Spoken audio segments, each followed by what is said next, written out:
रहेगा और इसकी बड़ी सिग्निफिकेंस होगी। खुसूसन तहरीक इंसाफ के अंदर जो एक मोमेंटम एक जो टूटा है पिछला जलसा मौखर होने से या मुलतवी होने से आप कहें, मुझे लगता है कि ये कई हवालों से अब यादगार बनेगा, चूँकि जो मैं सेंटिमेंट देख रहा हूँ। इमरान रियाज खान साहब हमारे साथ मौजूद हैं, सिद्दीक भी हमारे साथ मौजूद हैं, शाकिर आवान साहब भी मौजूद हैं। तो इमरान भाई आप बताएं कि ये जो जलसा आज होने जा रहा है तहरीक इंसाफ को किस हवाले से ये रिवाइव कर सकता है? मतलब एक नई उसमें एक जान की जो ज़रूरत हमें फ़ील हो रही है सियासी मैदान में, आप इसको किस तरह से देख रहे हैं ओवरऑल? देखिए, पाकिस्तान तहरीक इंसाफ को नो डाउट पब्लिक की उनके पास सपोर्ट तो है और वो 8 फरवरी को लोगों ने साबित किया था। उसके बाद जब भी कभी पाकिस्तान तहरीक इंसाफ ने किसी भी इवेंट का ऐलान किया तो लोगों ने उनको जो है वो रिस्पॉन्ड बैक किया। आप 13 और 14 अगस्त की रात को आपने और 14 अगस्त के दिन में जो आपने कुछ देखा, ये आपने इससे पहले कभी पाकिस्तान में नहीं देखा। फिर जो स्वाबी में जलसा हुआ, स्वाबी के सारे रिकॉर्ड लोगों ने तोड़ दिए। वो लीडरलेस जलसा था, यानी लीडर था ही नहीं।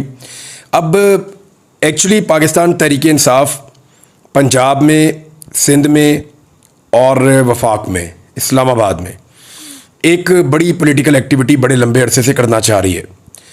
तहरीक इंसाफ की वहाँ एक्टिविटीज़ वक्तन फ़वक्तन होती रहती हैं। कभी रैलीज निकलती हैं, लोग निकलते हैं, बाहर आ जाते हैं, अज़ खुद आ जाते हैं। कोई इवेंट होता है, लोग निकल कर नारे लगाते हैं। हर जगह पे, हर इवेंट पे, शादियों पे, हर जगह पे लोग इमरान खान साहब के लिए आवाज़ उठाते हैं। तो ये तो इसमें कोई डाउट वाली बात नहीं है कि इस वक्त मकबूलियत उनके पास है। जो प्रॉब्लम है ना इस जलसे में, वो पाकिस्तान तहरीक इंसाफ को नहीं है, वो इस वक्त निज़ाम को है, सिस्टम को है, इमरान खान साहब के मुखालिफिन को है। क्योंकि उन्होंने हर हाल में इस तहरीक को या इस ताकत को पंजाब में और इस्लामाबाद में या उन एरियाज़ में जहाँ पे उन्होंने अपनी फार्म 47 की हुकूमतें कायम की हैं, वो वहाँ दाखिल होने से रोकने की कोशिश करेंगे पूरी। और ये उन्होंने हमेशा किया है। अब तक उनकी स्ट्रेटजी ये रही है कि खैबर पख्तूनख्वा में ठीक है, वो जलसा कर लेते हैं, कर लें, कोई एक्टिविटी करना चाहते हैं कर लें, लोग आज खुद कहीं पे निकल आए तो कुछ थोड़ी सख्ती कर देते हैं वो। लेकिन उन्होंने अभी तक इनको दाखिल नहीं होने दिया, ना इस्लामाबाद में और ना इनको पंजाब में। तो ये गेटवे खुलने जा रहा है। अब आज जो जलसा होने जा रहा है, ये एक्चुअली वो दरवाज़ा खुलने जा रहा है जो बड़े अरसे से ज़बरदस्ती बंद किया हुआ था और इसके ऊपर दरोगे खड़े किए हुए थे बड़े खौफनाक किस्म के। कभी मुकदमात हो जाते हैं, कभी चीज़ें उठा लेते हैं, कभी कंटेनर्स लग जाते हैं। अभी बहुत सारे कंटेनर इस्लामाबाद में लाए गए हैं, मशीनें लाई गई हैं। वो कोशिश कर रहे हैं कि पाकिस्तान तहरीक इंसाफ के वर्कर्स को डिस्करेज करें, उनको रोकें। लेकिन जो हमने रात के वक्त मनाजिर देखे, तो मिनी जलसा, यानी जितना बड़ा जलसा PMLN वैसे ही नहीं सोच सकती, उतना जलसा रात को वहाँ पे पंडाल में हो रहा था। और खैबर पख्तूनख्वा से जो तैयारियाँ हैं वो मैं आपको बता देता हूँ। खैबर पख्तूनख्वा से इतनी बड़ी तादाद में लोग जाकर टकराएंगे इस्लामाबाद से। अली अमीन की क़यादत में मैंने जो अभी तक इन्फॉर्मेशन इकट्ठी की है मुख्तलिफ अजला से और वहाँ पे होने वाली तैयारियों से, तो उससे तो ये अंदाज़ा होता है कि अगर स्वाबी के लोग ही खाली इस्लामाबाद पहुँच गए तो इस्लामाबाद के जलसागाह में जगह नहीं बचेगी। और याद रखिएगा, हमने हमेशा अंडर एस्टिमेट किया इस्लामाबाद और रावलपिंडी के शहरियों को। मैंने 25 मई 2022 को जितनी मार खाते हुए इस्लामाबाद के और रावलपिंडी के शहरियों को देखा ना, मैंने कभी नहीं देखा। यानी मैं ऐसे दर्जनों लोगों से, लड़कों से मिला जिनके जिस्म पे चोटें थी, सर फटे हुए थे, वो अस्पतालों से पट्टियाँ करवा के आए हुए थे और वापस इमरान खान के इस्तकबाल के लिए वो सड़कों पे मौजूद थे 2022 में 25 मई को।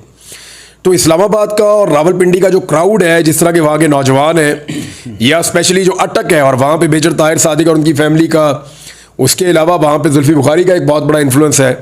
तो इन सारी चीज़ों को जब आप इकट्ठा करके देखेंगे तो आपको आइडिया हो जाना चाहिए कि इस्लामाबाद में जलसा पाकिस्तान तहरीक इंसाफ का कामयाब होना मुश्किल नहीं है। इसमें इमरान खान साहब का मोमेंटम आगे बढ़ेगा, वो तहरीक की शक्ल इख्तियार करेगा। एक्चुअली वो दाखिल हो रहे हैं पंजाब में जी, इस्लामाबाद के रास्ते, और उन्होंने अपना मैंडेट एक्चुअली वापस लेना है। ये उनकी लड़ाई का अगला फेज है।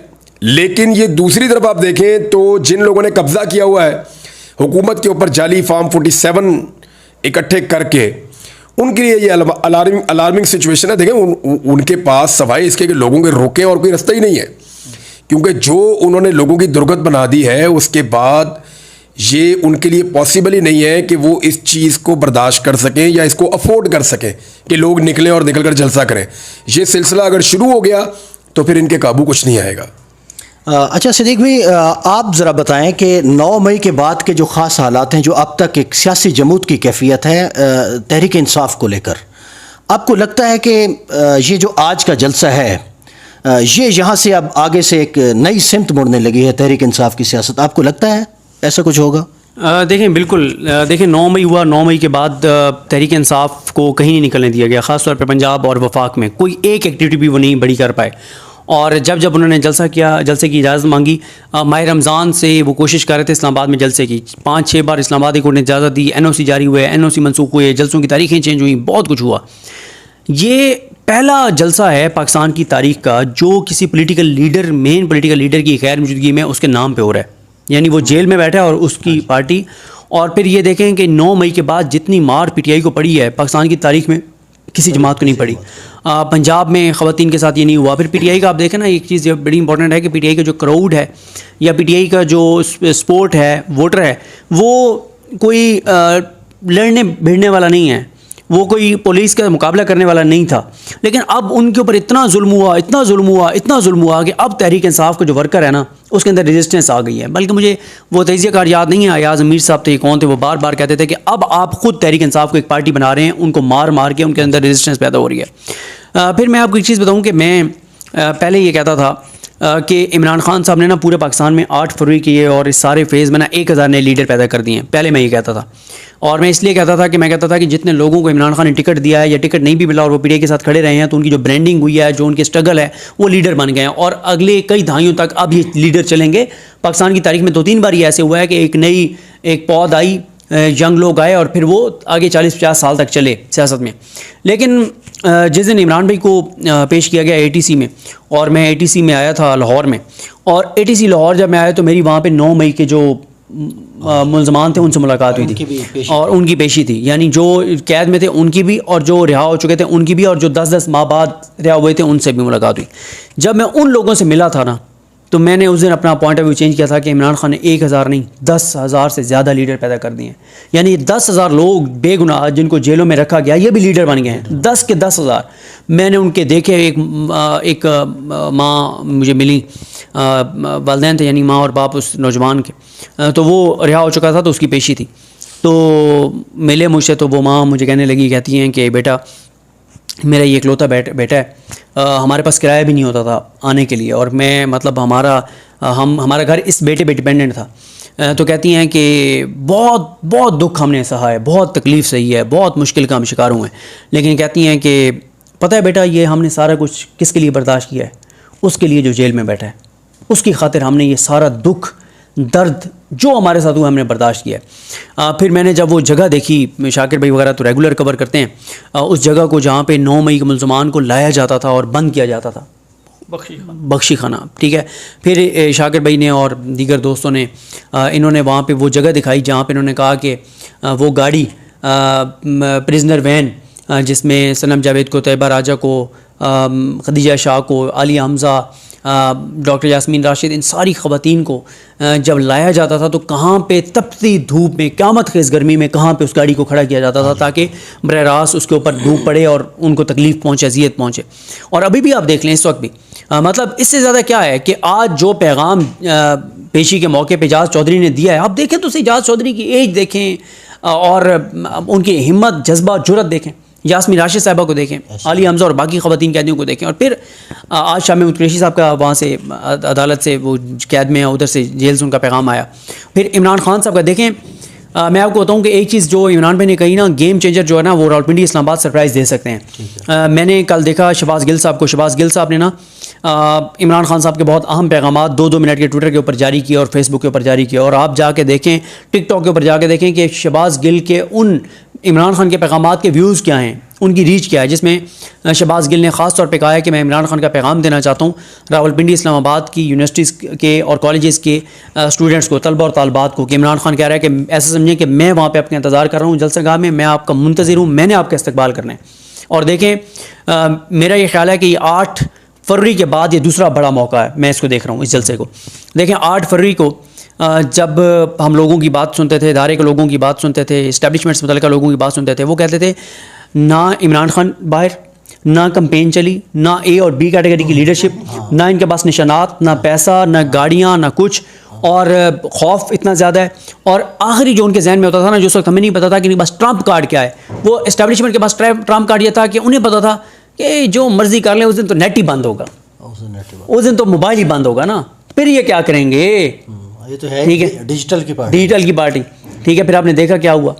ठीक है, और फिर अभी भी देखें, अभी जो इनका प्लान लीक हुआ है ना, जो पहुंच गया पीटीआई तक, कि ये रास्ते तवील कर दिए, कंटेनर लगा दिए। पीटीआई ने अभी से कह दिया लोगों को भाई 20-25-30 किलोमीटर पैदल चलना पड़ेगा, ज़हनी तौर पे तैयार हो गए हैं। इमरान खान ने क्या कहा है जेल से? इमरान खान ने कहा है कि उन कुर्बानियों को याद करें जब पाकिस्तान बना था तो किस तरह से लोगों ने कुर्बानियाँ दी थी। तो अब मुल्क को एक बार फिर बचाना है, आगे लेके जाना है, आपकी नस्लों की खातिर तो 20-25 किलोमीटर चलना कोई मसला नहीं है। और मैं आखिर में ये कहूँगा बकर भाई के इस्टेब्लिशमेंट बहुत गौर से देखेगी इस जलसे को। इस्टेब्लिशमेंट की पॉलिसी पे बराह रास्त असरअंदाज होगा ये जलसा, और बहुत शदीद असरअंदाज होगा, बहुत शदीद असरअंदाज होगा।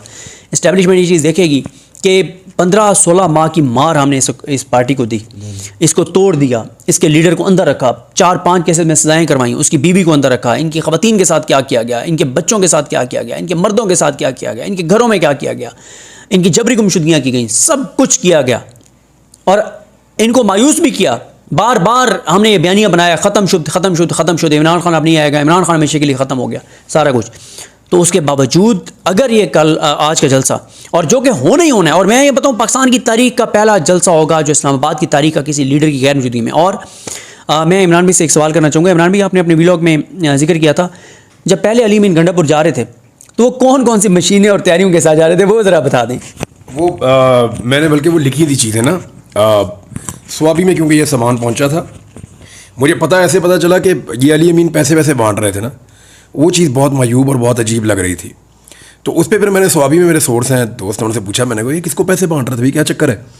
उन्होंने कहा जी ये ड्राइवर है। मैंने कहा इतने सारे ड्राइवर कहाँ से आ गए? उन्होंने कहा जी ये मशीनों के ऑपरेटर हैं। फिर मैंने मशीनों का पता करवाया, मुझे पता चला कि ये साथ में फायर ब्रिगेड की गाड़ियाँ लेकर जा रहे थे। वो क्यों लेकर जा रहे हैं? जी वो जो आपकी आंसू गैस है उसके शेल्स को बेअसर करती है।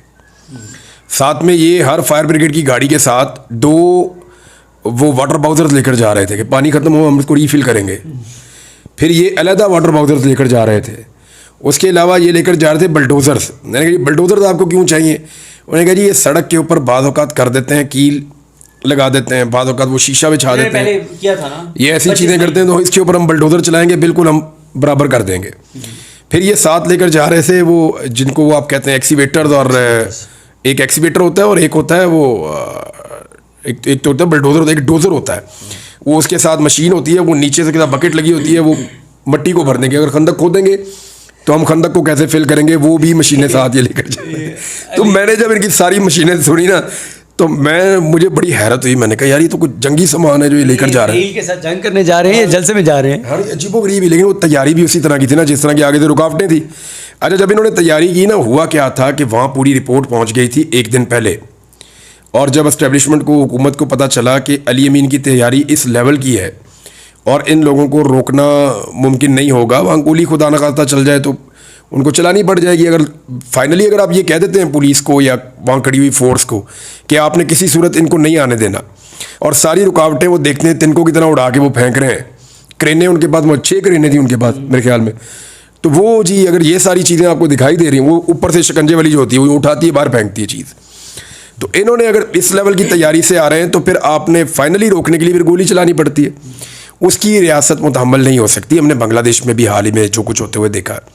फिर वो मिन्नत तरला का सिलसिला शुरू हुआ था और उसका नतीजा हमने देखा। लेकिन देखें, इस्टेब्लिशमेंट की भी ना एक कैपेसिटी होती है लड़ने की। आपकी फ़ौज अगर किसी और दूसरे मुल्क से लड़ पड़े तो आपकी असेसमेंट होती है ना कि एक मुल्क की फ़ौज कितनी देर लड़ सकती है। किसी मुल्क की फ़ौज की ये कैपेसिटी है कि वो 2 साल लड़ सकती है, किसी मुल्क की फ़ौज सिर्फ 6 महीने लड़ सकती है। इकॉनमी पे बहुत डिपेंड करता है, कोई फ़ौज सिर्फ 1.5 हफ्ता 2 हफ्ते लड़ सकती है। तो ये हर मुल्क की अपनी अपनी इकॉनमी है, उसके बाद रिजर्व्स कितने हैं, पैसा कितना है, कितना बारूद है, उसके बाद पेट्रोल कितना है जिससे उसकी मशीनें चलेंगी, उसके जहाज़ उड़ेंगे, उनके लिए फ्यूलिंग कैसे करेगा वो, आसपास उसकी सपोर्ट कैसी है, तो ये सारी चीज़ें उसको देखनी होती हैं। इसी तरह जो पाकिस्तान में एक पॉलिटिकल लड़ाई है ना, उसकी एक उम्र है। ये नहीं हो सकता कि एस्टेब्लिशमेंट सारी ज़िंदगी पाकिस्तान तहरीक इंसाफ को मारती जाए और तहरीक इंसाफ सारी ज़िंदगी मार खाती जाए। तो फिर होगा ये कि 24 करोड़ में से 22 करोड़ तहरीक इंसाफ हो जाएंगे या इससे भी ज़्यादा हो जाएंगे। अगर आप इतना मारेंगे तो फिर इसी तरह का रद्द अमल भी आएगा। तो मुझे जो दिखाई दे रहा है कि एस्टेब्लिशमेंट को भी अब थकावट होना शुरू होगी। उसकी दो वजूहत है। एक वजह यह है कि उन्होंने देख लिया जिनको हम मार रहे हैं, हम इनको बंद करते हैं, अंदर बंद करके मारते हैं, कुटते हैं, जलील करते हैं, इनको बाहर निकालते हैं। बाहर निकाल के वो सबसे पहले कहता है इमरान खान जिंदाबाद, फिर वो अपने काम पे लग जाता है।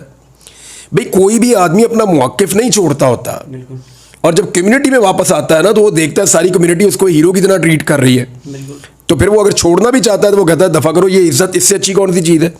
गरीब आदमी के पास इज्जत ही तो होती है, मिडिल क्लास आदमी के पास इज्जत ही तो होती है। हाँ, अगर एलीट क्लास का आदमी है जिसकी 4 फैक्ट्रियाँ चल रही हैं, उसको आप पकड़ के अंदर बंद करते हैं, आप कहते हैं बंदे का पुत्र बनेगा, बाहर जाके अब तूने पॉलिटिक्स नहीं करनी, वो कहता है ठीक है जी नहीं करता, लानत भेजता हूँ। वो बाहर आएगा, उसको इज्जत के अलावा पैसा दौलत सब कुछ है, वो बाहर चला जाएगा, घूमेगा, वो अपनी लाइफ एंजॉय करेगा। फैसल वाला फार्मूला या दूसरा तीसरा जो भी है।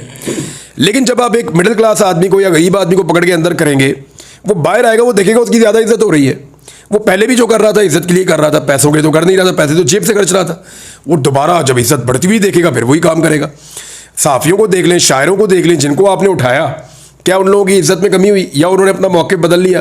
तो लोग अपना मौक़िफ़ नहीं बदलते। दूसरा जो देखें, एक तो वो एस्टेब्लिशमेंट को थकाया लोगों की रेजिलियंस ने, हाँ जी, कि यार ठीक है मारो तुसी। वो इमरान खान है ना, उसकी जिद सिर्फ एक बात की है, मैंने आज आपको बताया भी था। वो जिद इमरान खान साहब की एक बात की है कि मैं बड़े दरवाजे से बाहर आऊँगा, खड़ा होके कमर सीधी रख के सर उठा के बाहर आऊँगा। वो कहते हैं छोटा बुआ खुला ही है तो जो निकल जा। यानी एस्टेब्लिशमेंट या हुकूमत इमरान खान को कहती है छोटा वाला दरवाज़ा खुला हुआ है, इधर नीचे होके नीवा नीवा होके निकल जा। वो कहता है नहीं, मैं जैसे इज्जत के साथ आया था वैसे ही इज्जत के साथ बाहर जाऊँगा। साफ फ़र्क ये है एक्चुअली जो हो रहा है इमरान खान के साथ। अब एक तो एलिमेंट ये है कि लोगों की रेजिलियंस ने एस्टेब्लिशमेंट के आसाब को शल किया। ठीक है। और देखिए लोग, जब मैं कहता हूँ ना, तो जो हमारी मिलिट्री एस्टेब्लिशमेंट है उनके भी घर वाले हैं, बीवी है, बच्चे हैं, माँ बाप हैं, कज़न है, रिश्तेदार हैं, शादियाँ उनकी भी होती हैं फैमिलीज़ में, फौतगियाँ भी होती हैं उनकी फैमिलीज़ में। वो जाते हैं, लोगों से इंटरेक्ट करते हैं, अपने आप को आइसोलेशन में तो नहीं रख सकते। बिल्कुल। तो पूरी सोसाइटी एक तरफ खड़ी है तो एस्टेब्लिशमेंट एक हद तक ही खड़ी हो सकती है ना।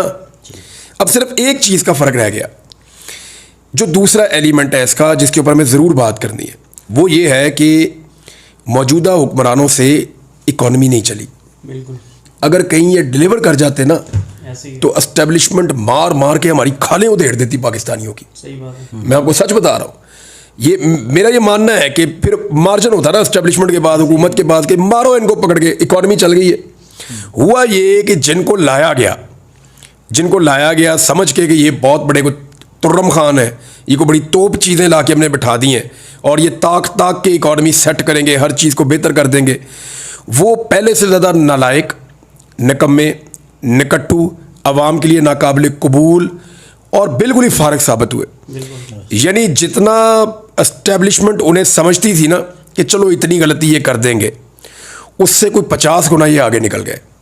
इन्होंने अवाम को भी मायूस किया जो थोड़ी बहुत इनके साथ थी। यानी अगर आप ये कहते हैं 20-30% लोग उनके साथ थे पीडीएम की जमातों के, अब वो कैसे खड़े हो उनके साथ। अगले इलेक्शन में याद रखिएगा, इस दफ़ा तो इन्होंने अपना बंदा बाहर निकाल के ये पोलिंग स्टेशन तक ले आए थे ना, अगली दफ़ा इमरान खान का वोटर खुद पहुंच जाएगा पोलिंग स्टेशन और इनका वोटर घर के बाहर ताला लगा के लिख देगा कि जी दरवाज़ा ना खटखटाएं या डोंट डिस्टर्ब। इनका वोटर जिसने इमरान खान को कभी वोट नहीं डालना, जिसने इमरान खान को कभी वोट, ऐसे भी है ना लोग कि यार इमरान खान को हमने कभी वोट नहीं डालना, जिन्होंने इमरान खान को कभी वोट नहीं डालना उन्होंने इनको डालने भी नहीं निकलना, वो घर बैठ जाएंगे लोग। तो इनका तो हो गया बेड़ा गर्क। दूसरा, एस्टेब्लिशमेंट को समझ आ गई कि जिन के ऊपर हम तकिया कर रहे थे वो पत्ते हवा दे रहे हैं। दूसरी बात यह कि इन तिलों में तेल ही नहीं था, हम बिना वजह इसको मशीन में लगा के तो अपने बादू शल कर रहे हैं। तो अब सिंपल ये है कि पब्लिक ने हार नहीं मानी और पब्लिक की मुखालिफ फोर्सें जिनको लाकर मुसल्लत किया गया वो डिलीवर नहीं कर पाए।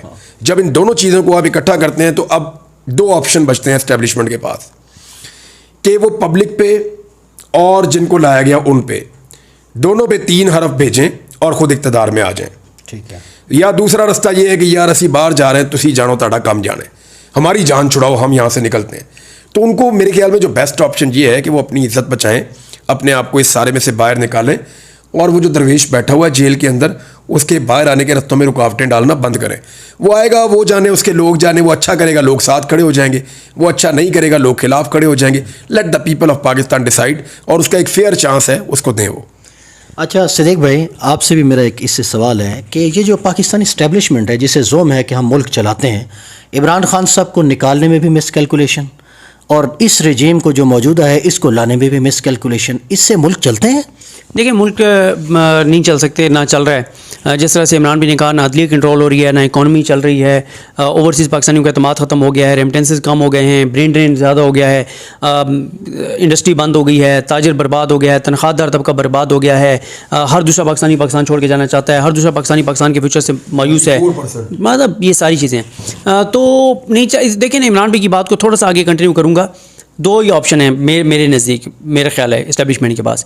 एक यह है कि वो इस लड़ाई को यहाँ से और आगे ले जाएं। हाँ बिल्कुल, वो ले जाते हैं कुछ 4 पैसे हमारे पास होते हैं अगर इकॉनमी चल रही होती। दूसरा फिर यही है कि अगर आप इस लड़ाई को आगे नहीं लेके जा सकते तो फिर इमरान खान को एक रियलिटी मान लें, वो सबसे आसान हाल है। मैंने ना एक दिन 55 से 60 चैलेंजेस लिखे थे इस्टेब्लिशमेंट के लिए। जब मैंने वो 55 से 60 चैलेंजेस लिखे ना, उसमें से मैंने देखा कि 95% इस्टेब्लिशमेंट के लिए चैलेंजेस वो सिर्फ इमरान खान से लड़ाई की वजह से हैं। यानी सिर्फ वो इमरान खान को रियलिटी एक्सेप्ट कर लेना, वो 95% एक झटके में ख़त्म हो जाएंगे।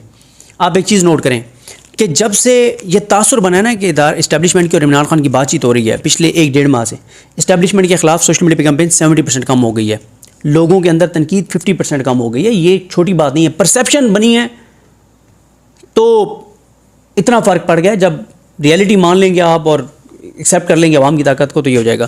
मैं ख्याल है शाकिर भाई से एक सवाल करके फिर हम आखिरी सवाल आपसे करके जी, ये देखें, इमरान खान से जो परसेप्शन बनी कि इमरान खान से शायद एस्टेब्लिशमेंट की बात हो रही है, तो आपने कहा सोशल मीडिया के ऊपर कोई फ़र्क पड़ गया, लोगों ने कहा ठीक है अभी फ़िलहाल तनकीद ना करें।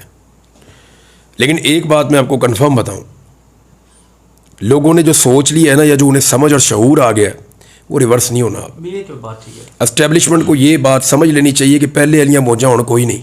बिल्कुल। जैसे वो कोई कहानी सुना के या कोई नई चीज़ बता के लोगों को पीछे चला लिया जाता था, वो मौजें अब नहीं होंगी। बिल्कुल ऐसे ही। लोगों के शऊर का लेवल कुछ और है। मैं सीरियसली आपको बताऊं तो लोग अब ये नहीं पूछते कि क्या होगा या कौन रिस्पॉन्सिबल है, अब वो बताते हैं कि क्या हुआ और क्या होगा और कौन रिस्पॉन्सिबल है। लोगों के पास हर बात का जवाब है। आंखों का ऑपरेशन हो गया, आंखों का ऑपरेशन हो गया, जो आपने बात की थी वो बात ठीक है, बिल्कुल एग्जैक्टली वही बात ठीक है। और सबसे आसान इसकी एग्जाम्पल भी यही है। लेकिन एक चीज़ इसमें हमें और देखना ये पड़ेगा कि ऐसे लोगों को जिन्होंने इस मुल्क को लूटा और आज मुल्क जिस हालत में है इसके अंदर इनका बड़ा किरदार है, ऐसे लोगों को सपोर्ट करके पाकिस्तान की एस्टेब्लिशमेंट ने क्या गेन किया? मेरे ख्याल में पाकिस्तान ने बहुत गेन किया है। पाकिस्तान ने बहुत गेन किया है। पाकिस्तान के लोगों को पाकिस्तान की सही तारीख का पता चला, पाकिस्तान के लोगों को पाकिस्तान के सही मसाइल का पता चला, पाकिस्तान के लोगों ने समझा कि लापता होना क्या होता है, पाकिस्तान के लोगों ने समझा कि अपने अपने कॉरपोरेट इंटरेस्ट क्या होते हैं। पाकिस्तान के लोगों को बहुत सारी ऐसी बातें समझ आ गई जो एस्टेब्लिशमेंट कभी नहीं चाहती थी कि यहाँ के लोगों को समझ आए। अब चाहे एस्टेब्लिशमेंट की इमरान खान के साथ डील हो, चाहे एस्टेब्लिशमेंट की किसी भी पार्टी के साथ डील हो जाए, चाहे एस्टेब्लिशमेंट अपने आप को न्यूट्रल भी कर ले, लेकिन गलत को गलत कहना पाकिस्तानियों ने सीख लिया है। और पाकिस्तानी जो हैं वो गलत चीज़ की निशानदेही करने से अब मुझे नहीं लगता कि चूकेंगे आइंदा। ये बात आपकी ठीक है कि इमरान खान के साथ जो सख्ती हो रही है या ज़्यादती हो रही है उसको ख़त्म करके एस्टेब्लिशमेंट अपने लिए मुश्किलात कम कर सकती है, लेकिन अब परसेप्शन तब्दील नहीं कर सकती। ये बात ठीक है। अच्छा शाकिर भाई, ये जो जलसा है ये पंजाब में हो रहा है ना, एक तरह से इस्लामाबाद आप कह लें, तो पंजाब आप चूँकि लाहौर को देखते हैं, तो लाहौर से क्या तैयारी है तहरीक इंसाफ की? आपने क्या देखा है? कल भी, रात भी और आज तो जलसा भी है। और ये भी बता दें कि अज़हर सदीक साहब भी आएंगे। शुक्रिया अबू बकर भाई। मैं सदीक भाई और इमरान भाई की बात को आगे लेके चलूँगा। मैं आपको ना एक छोटा सा, जिस तरह इमरान भाई बात करते हैं, तहरीक इंसाफ जो है वो अब चौथे फेज़ में यानी फ़ाइनल राउंड में दाखिल हो रही है। थोड़ा सा मुवाजना करें कि जो पिछले 3 राउंड थे उनमें तहरीक इंसाफ ने किस तरह जो है वो प्ले किया या किस तरह वो सामने आए। पहला राउंड शुरू होता है रजीम चेंज से 9 मई तक। वो हमने कवर किया और ज़्यादातर उसका हिस्सा लाहौर में था। और लाहौर में हम ज़मान पाक क्योंकि मरकज़ था, वहाँ पर हम हर रोज़ जाते थे, वहाँ पर जाकर हम कवरेज करते थे। और फिर वो जो आखिरी दिन थे वो बहुत ज़्यादा मुश्किल थे, सख्त थे, जब पुलिस और वर्कर्स आमने सामने होते थे, आंसू गैस, शेलिंग, वो मंजरनामा जो है वो इमरान भाई ने भी उस वक्त जब बॉल न्यूज़ में थे तो कवरेज की। उसके बाद जो दूसरा राउंड शुरू होता है वो 9 मई से 8 फरवरी है। और उसमें जिस तरह पाकिस्तान तहरीक इंसाफ ने अपने आप को मनवाया और जिस तरह, क्योंकि उसके बाद इमरान खान की भी गिरफ़्तारी हो गई और बग़ैर लीडर के पार्टी को चलाना, और फिर 8 फरवरी में जो रिज़ल्ट मिला वो बिल्कुल किसी की सोच में भी नहीं था। और जिस तरह इमरान भाई ने भी बात की, सदीक भाई ने भी की, आप भी कह रहे हैं कि जो रिज़ल्ट मिला उसके बाद अब तीसरा जो राउंड था वो 8 फरवरी से 8 सितंबर तक आज की डेट का था। तो अब जो है वो फाइनल राउंड शुरू होगा आज। और ये जो फाइनल राउंड है इसने फ़ैसला करना है पाकिस्तान के मुस्तकबिल का और पाकिस्तान तहरीक इंसाफ के मुस्तकबिल का। ये तो फिर बहुत छोटा हो जाता है, पाकिस्तान तहरीक इंसाफ का मुस्तकबिल। ये फ़ैसला करेगा पाकिस्तान का मुस्तकबिल क्या होगा, क्योंकि अब इमरान खान ने, वो इस्टेब्लिशमेंट हो, वो PDM की जमातें हों, वो इदारे हों, वो हरकारें हों, वो जो भी थे उन सबको बंद गली में लाकर जो है वो खड़ा करती है। अब पीछे इमरान खान है, आगे रास्ता बंद है। अब जो बात इमरान भाई कह रहे हैं कि जब तक अब माफ़ी आपको मांगनी पड़ेगी, क्योंकि इमरान खान ने कहा कि वो क्यों माफ़ी मांगे। हमने जब 9 मई का जिसमें गिरफ़्तार किया था, हम कमरा अदालत के अंदर मौजूद थे, और जब इमरान खान को लाइन पर लिया गया वीडियो लिंक के ज़रिए, तो इमरान खान जिस तरह पुरएतमाद थे और जिस तरह उन्होंने जज के सामने अपने दलाइल रखे, जज के पास भी कोई अल्फाज नहीं थे। हमने 9 मई के तमाम मुल्ज़िमान के ट्रायल देखे हैं। हमने 4 जजेस जो हैं वो 9 मई के तब्दील हुए हैं अब तक लाहौर के अंदर जो हो रहा है, और उन 4 जजेस ने जो किया वो सब के सामने है। प्रोसिक्यूशन आज तक जो है वो चालान नहीं जमा करवा सकी, तमाम लोग बाहर आ गए। डॉक्टर यास्मीन राशिद से जब मेरी मुलाकात हुई तो मैंने पूछा आप क्या करती रही हैं इतना अरसा, तो उन्होंने बताया कि बेटा मैंने 230 से ज़ायद ख़वातीन का चेकअप किया है, मैं जेल में अल्ट्रासाउंड करती हूँ, मैं उनको अद्वियात देती हूँ, जबकि वो ख़ुद कैंसर सर्वाइवर हैं, और उनके मुख्तलिफ़ औक़ात में चेकअप होते हैं। उमर सरफराज चीमा, उनसे गुफ्तगू हुई, मियाँ महमूद रशीद, जितने भी लोग हैं।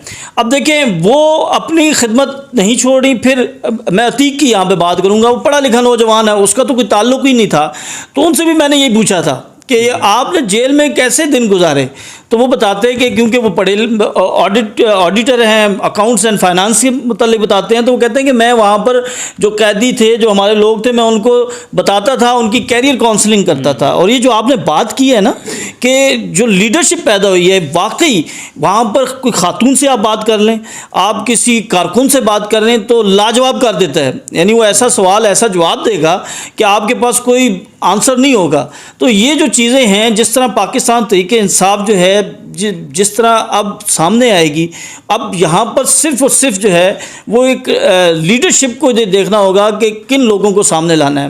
अब अगर बड़ी एक चीज़ याद आ गई बड़ी इंटरेस्टिंग, मैं